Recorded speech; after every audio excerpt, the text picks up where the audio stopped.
Chapter 3, Advantages of a 3C Church Model.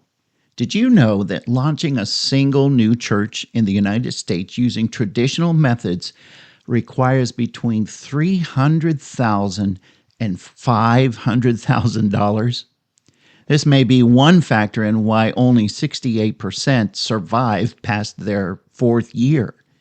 Did you know that the average cost of winning one new convert through an established church has now exceeded $50,000? These harsh realities spur us to consider alternative methods for launching new churches. Using the 3C model makes it possible for us to focus our resources more on ministry and mission and less on organizational structures, real estate, administration, and staffing. Launching a congregation through the simple cells would allow for more flexibility, reproducibility, and accountability. These small microchurches can be nimble, making it possible to reproduce in multiple locations and a variety of cultural contexts. Congregations would be free of the cumbersome burden of buildings and maintenance. Existing staff could focus on reproducing leaders rather than maintaining the organizational structures. What's more, we're losing a generation of faithful givers, particularly in the silent generation and baby boomers. The implication is that tithes and offerings alone may not be sufficient to fund churches in the coming years. A marked contrast is apparent among the various generations regarding attitudes towards giving. In particular, the silent generation, those born between 1929 and 1945, and the baby boomers generation, born between 1946 and 1963, think the most significant impact is made through their financial contributions. The former group prefers helping religious organizations above all else.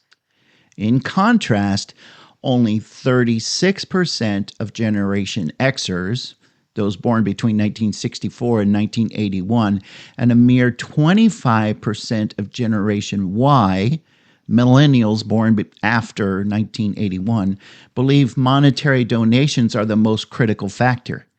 Instead, younger generations emphasize the value of volunteering and spreading awareness as being more significant in making a lasting difference. Against this backdrop, new believers must be adequately informed of the financial realities of the church and their biblical responsibility. Interestingly, millennials born between 1980 and 2000 tend to be reticent givers and must be reassured that the church is a good steward of the contributions and funds before making donations or contributing. Further, there's an ever-increasing likelihood that churches will be taxed and regulated soon. The costs associated with maintaining buildings and properties are rising exponentially. Moreover, the number of people choosing ministry as a profession is declining, while pastors are either leaving ministry altogether or retiring, leading to deficiency of professional ministries.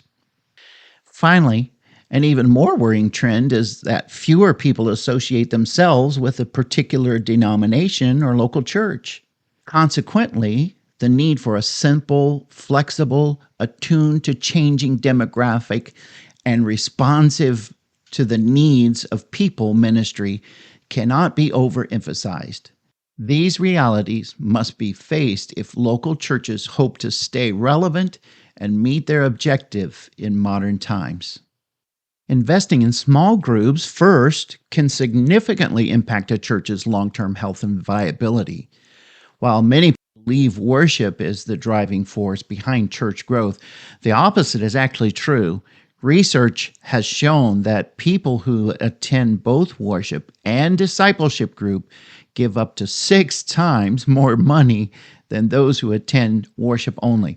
And this is because they feel a greater sense of connection and investment in the church community. Out of 100 people who attend both worship and discipleship groups, over 80 will still be active in the church 5 years later. Meanwhile, of the 100 who only attend worship, fewer than 20 will stick around for more than a few years.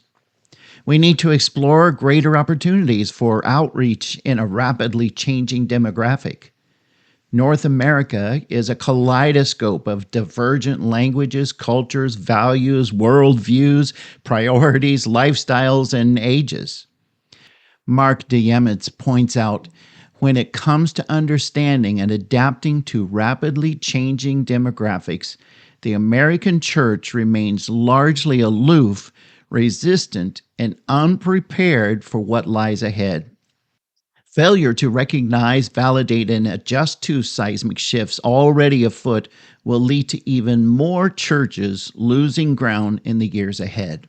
With our increased diverse demographic, smaller groups allow for a richer and more nuanced approach to discipleship. There has been a growing trend of people seeking more intimate, meaningful connections with individuals who share their priorities, preferences, and worldviews. Cell groups can act as a catalyst for change within these microcosms, empowering and energizing communities to connect more deeply with their faith and with one another. The traditional, largely staid approach to church has lost its relevance in today's society. Traditional church settings are no longer the sole means for connecting with people spiritually. The current cultural climate has led to a growing population who are less likely to seek out a traditional church setting or adhere to a rigid church hierarchy. For these individuals, a small group meeting outside the church building may be more accessible and appealing. The days of one size fits all are long behind us. The United States has become a virtual salad bowl of various flavors and colors and shapes. To think one particular way of doing church will suffice is misguided and insular. Let me rattle off some statistics and you'll see why. Today, fewer than 1/2 of the children in the United States are non-Hispanic and white. The non-Hispanic white alone population is projected to shrink over the coming decades from 199 million in 2020 to only 179 million in 2060, even as the United States population continues to grow. By 2028, the foreign-born share of the U.S. population is projected to be higher than ever since 1851. Just 2 years later, by 2030, net international migration is expected to become the primary driver of population growth in the United States, another demographic milestone for the country. 2 or more races is projected to be the fastest growing racial ethnic group over the next several decades, followed by Asians and Hispanics.